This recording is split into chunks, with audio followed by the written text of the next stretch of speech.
दोस्तों, दिनाक्षी short hand में आपका स्वागत है। अगर आप चैनल पर नए हैं तो चैनल को सब्सक्राइब करें और बेल आइकन ज़रूर दबाएं।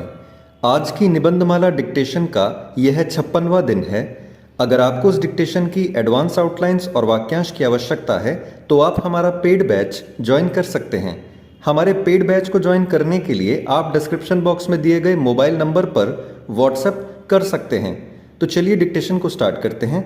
डिक्टेशन 5 सेकंड बाद स्टार्ट होगी। Ready, start.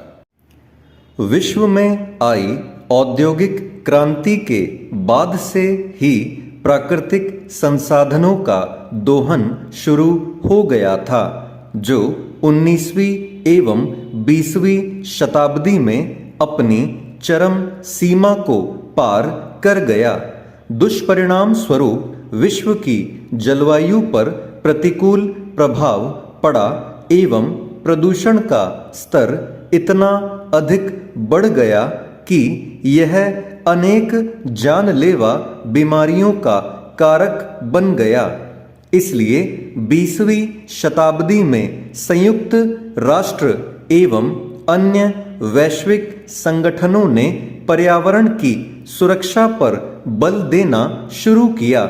अतः सतत विकास के लक्ष्यों की प्राप्ति हेतु अंतर्राष्ट्रीय स्तर पर कई सम्मेलन हुए हैं, जिनमें वर्ष 1975 का स्टॉकहोम सम्मेलन, ब्राजील में वर्ष 1992 में आयोजित रियो डी जेनेरियो सम्मेलन प्रमुख रहा, जिसमें सतत विकास के लिए व्यापक दिशा निर्देश दिए गए, जिसमें सामाजिक और आर्थिक विकास, संसाधनों का प्रबंधन, समूह तथा महिला सशक्तिकरण, प्रौद्योगिकी हस्तांतरण व शिक्षा जैसे पहलुओं के विकास के लक्ष्यों के संदर्भ में जोर दिया गया।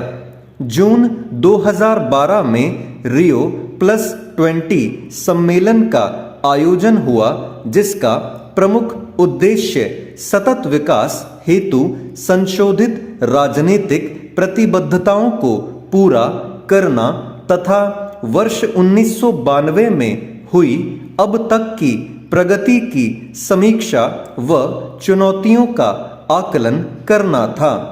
इसी दिशा में आगे बढ़ते हुए विश्व सतत विकास शिखर सम्मेलन 2019 का आयोजन भारत में किया गया, जिसका आयोजन भारत के अग्रणी विचार मंच, ऊर्जा और संसाधन संस्थान द्वारा किया गया।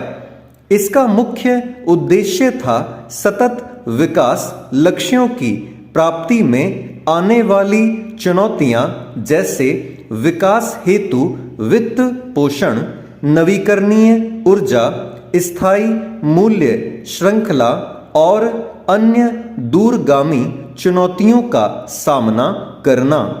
इसी क्रम में जनवरी 2020 में विश्व सतत शिखर सम्मेलन 2020 का आयोजन नई दिल्ली में किया गया।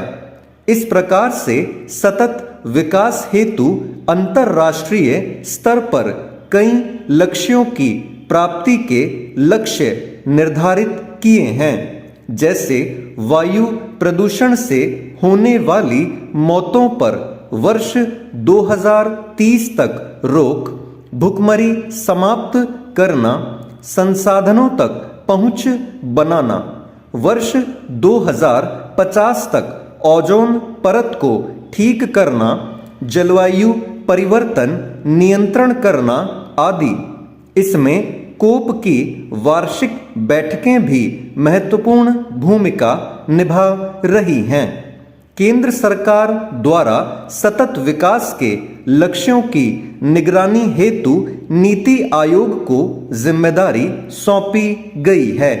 भारत सरकार द्वारा मेक इन इंडिया, स्वच्छ भारत अभियान, बेटी बचाओ बेटी पढ़ाओ आदि कार्यक्रमों व योजनाओं का संचालन सतत विकास के लक्ष्यों की प्राप्ति हेतु किया गया है।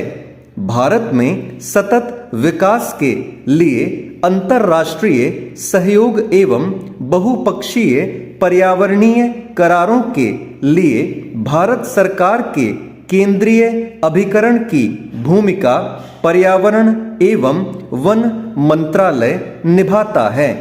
इसमें जलवायु परिवर्तन एवं ओजोन परत संरक्षण से लेकर सतत विकास से संबंधित विश्व भर में आयोजित कई सम्मेलनों एवं समझौतों में अपनी सक्रिय भागीदारी एवं भूमिका निभाई है। स्टॉप।